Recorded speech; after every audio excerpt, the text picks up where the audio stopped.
মৰমৰ ছাত্ৰ ছাত্ৰীসকল তোমালোকৰ কাৰণে মই আজি মেথছৰ পূৰণৰ বেছিক কনচেপ্ট লৈ আহিছোঁ মানে কেতিয়া আমি প্লাছে পূৰণ কৰিলে প্লাছ হয় কেতিয়া মাইনাছ চিন আহে পূৰণ কৰিলে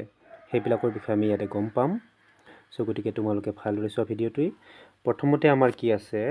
অপশ্যন এত যে প্লাছ পূৰণ প্লাছ অৰ্থাৎ প্লাছে আৰু প্লাছে পূৰণ কৰিলে কি চিন হয় সেইটো আমি সকলোৱে জানো প্লাছ চিন হয়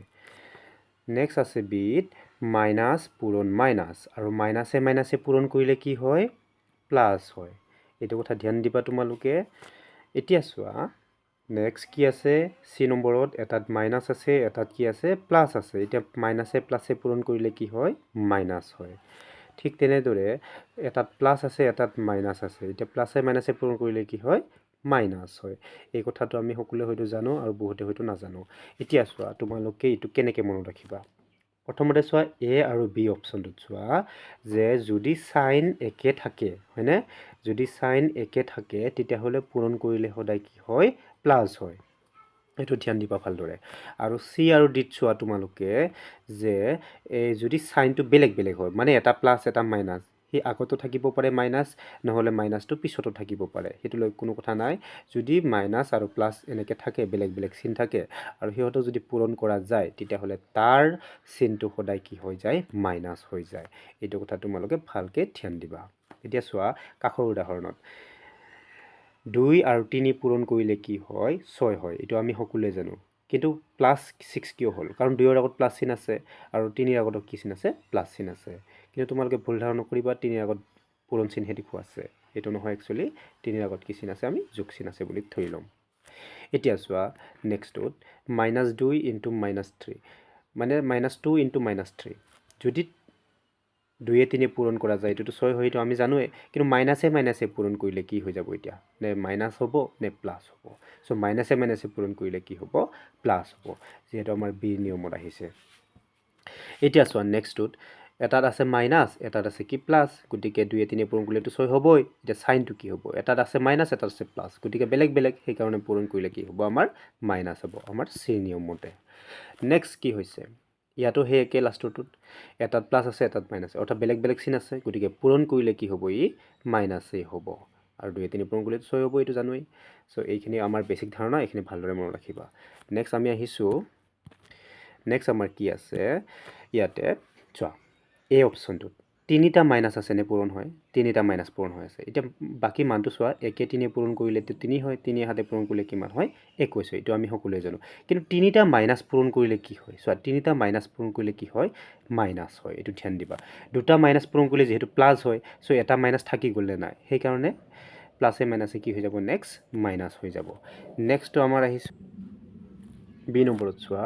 ইয়াতে কেইটা মাইনাছ আছে 1 2 3 4টা চোৱা 4টা মাইনাছ আছে এতিয়া 4টা মাইনাছ পূৰণ কৰিলে কি হ'ল সাইনটো প্লাছ হৈ গ'ল আৰু 4টা পূৰণটো 1 হ'বই এতিয়া চোৱা দুটা মাইনাছে প্লাছ হয় আকৌ দুটা মাইনাছে কি হয় প্লাছ হয় আকৌ সেই দুটা প্লাছ যেতিয়া আমি পূৰণ কৰিম সেই দুটা প্লাছ যেতিয়া আমি পূৰণ কৰিম তেতিয়া কি হ'ব প্লাছেই হ'ব সো সেইকাৰণে ভালদৰে চোৱা ইয়াত নেক্সটটো চিটোত চোৱা দুটা মাইনাছ আছে প্লাছ হৈ গ'ল আৰু এই দুটা মাইনাছে প্লাছ হৈ গ'ল এক্সট্ৰা এটা মাইনাছ থাকি গ'ল নে নাই গতিকে সেইটো কাৰণে কি হ'ল আমাৰ মাইনাছ হ'ল সো ইয়াৰ পৰা আমি কি বুজি পালোঁ যদি মাইনাছ চিন থাকে চোৱা তোমালোকক মই কি বুজাইছিলোঁ যে একে চিন থাকিলে অৰ্থাৎ একে ধৰণৰ চিন থাকিলে সেইটো পূৰণ কৰিলে প্লাছ হয় কিন্তু সেইটো তেতিয়াহে হ'ব যেতিয়া দুটা সাইনৰ ক্ষেত্ৰত হয় এতিয়া ইয়াত 3টা সাইন একে আছে সো গতিকে 3টা সাইন যদি একে থাকে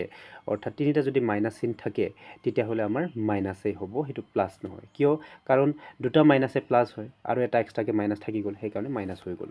নেক্সট চোৱা আমাৰ যদি জোৰ পাতি থাকে মাইনাছবিলাক অৰ্থাৎ এই দুটা মাইনাছ জোৰ পাতি আছে আৰু এই দুটা মাইনাছ জোৰ পাতি আছে এক্সট্ৰাটো মাইনাছ নায়েই আৰু এতিয়া সেইকাৰণে আমাৰ কি হৈ গ'ল এইটো প্লাছ চিনত আহি গ'ল ধ্যান দিবা ইয়াতে তেনেকৈ দুটা মাইনাছ জোৰ পাতিছিলে এই দুটা মাইনাছ জোৰ পাতিছিলে কিন্তু এইটো এক্সট্ৰাকৈ হৈ আছিলে সেইকাৰণে ইয়াত কি হৈছে মাইনাছ আহিছে ভালদৰে ধ্যান দিবা এইটো নেক্সট চোৱা নেক্সট আমি ইয়াৰ পৰা আমি এটা কথাই গম পালোঁ যে কি যে যুগ্ম সংখ্যক মাইনাছ চিন পূৰণ কৰিলে কি হয় প্লাছ চিন হয় এতিয়া যুগ্ম সংখ্যক মানে কি বুজিবা অৰ্থাৎ 4টা মাইনাছ থাকিলে অৰ্থাৎ তোমাৰ যদি 6টা মাইনাছ চিন থাকে যদি তোমাৰ 102টা মাইনাছ চিন থাকে এনেকুৱা যদি পূৰণ হয় বা 1000টা মাইনাছ চিন থাকিলে আমাৰ কি হ'ব আমাৰ প্লাছ চিনেই হ'ব পূৰণ কৰিলে যদি 1000টা মাইনাছ চিনো আহে তেতিয়াও আমাৰ কি হ'ব পূৰণ কৰিলে প্লাছ হ'ব কাৰণ 1000 102 6 4 এইবিলাক কি সংখ্যা যুগ্ম সংখ্যা সেইকাৰণে মনত ৰাখিবা যুগ্ম সংখ্যক মাইনাছ চিন পূৰণ কৰিলে কি হয় প্লাছ চিন হয় তোমাক যদি সোধে যে 2000টা মাইনাছ চিন পূৰণ কৰিলে কি চিন হ'ব তুমি পটককৈ কৈ দিব পাৰিবা যে 2000টো যিহেতু যুগ্ম সংখ্যা গতিকে তাৰ কি হ'ব প্লাছ চিন হ'ব সো এইটো ধ্যান দিবা নেক্সটত কি আছে ইয়াৰে উল্টা যদি অযুগ্ম সংখ্যক মাইনাছ চিন পূৰণ কৰা হয় তেতিয়াহ'লে কি চিন হয় মাইনাছ হয় অযুগ্ম সংখ্যক মানে যেনেকৈ 3টা মাইনাছ বা 5টা মাইনাছ থাকিলে যেনে 6টা মাইনাছ থাকিলে যেনে তোমাৰ 101টা মাইনাছ চিন থাকিলে হয় নে নহয় এইবিলাক যিহেতু অযুগ্ম সংখ্যা গতিকে এইবিলাক যদি আমি ইমানটা যদি আমি মাইনাছ পূৰণ কৰোঁ অৰ্থাৎ 101টা যদি আমি মাইনাছ চিন পূৰণ কৰোঁ তেতিয়াহ'লে আমি মাইনাছ চিনেই পাম আৰু যদি 7টা মাইনাছ চিন পূৰণ কৰোঁ তেতিয়াও আমি মাইনাছ চিনেই পাম এতিয়া তুমি কেনেকৈ এনচাৰটো দিবা যদি তোমাক সোধে যে 1001টা মাইনাছ চিন পূৰণ কৰিলে কি চিন হ'ব তেতিয়া তুমি পটককৈ কৈ দিব পাৰিবা যে মাইনাছ চিন হ'ব কিয় কাৰণ 1001টো এটা অযুগ্ম সংখ্যা সেইকাৰণে পূৰণ কৰিলে কি হ'ব মাইনাছ চিন হ'ব নিশ্চয় তোমালোকে বুজি পালা মোৰ এই ভিডিঅ'টি চাই কেনে আৰু ইয়াৰ মই PDF লিংক তলত দি দিছোঁ ডেছক্ৰিপশ্যনৰ তলত তোমালোকে ডাউনলোড কৰি ল'ব পাৰিবা ধন্যবাদ